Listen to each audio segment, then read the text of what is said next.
আসসালামু আলাইকুম। সবাইকে জানাই শুভ সকাল।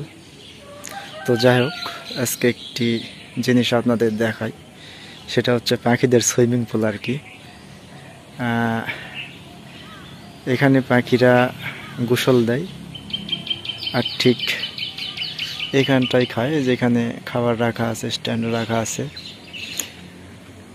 তা আসলে উদ্দেশ্য পাখিদের জন্য ছিল না, অনেক গরমের কারণে আমি আর আমার বড় ভাই ব্যবস্থা করছে এখানে।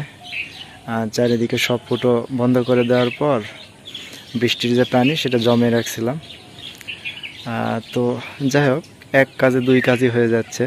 তো হঠাৎ করে দেখলাম দু একদিন পর যে পাখিরা একবারে এর উপর নেমে সুন্দরভাবে গোসল করতেছে সব পাখিগুলো। দোয়েল পাখি, শালিক পাখি, ঘুঘু পাখি তো গোসল হবে, তাই না? তো যাই হোক, আপনাদের এটা কেমন লাগছে জানাবেন।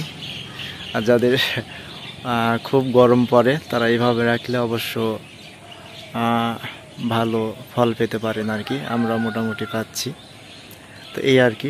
যাই হোক, একটু ব্যাকগ্রাউন্ডটা আপনাদের দেখিয়ে দিই। এখানে এখানে মূলত পাখিরা মানে আর কি থাকে থাকে বলতে বাসা এখানে না, এখানে এসে ওরা রেস্ট নেয়। গাছপালা এখানে একটু বেশি, মোটামুটি আমের বাগানে একটু বলা চলে, ছোটোখাটো। আর এটা হচ্ছে বড়ই গাছ। এই তো দেখা যাচ্ছে পাখিরা চলে আসতেছে, খাবার এখন দিব। সবার সুস্থতা কামনা করে শেষ করছি। আসসালামু আলাইকুম।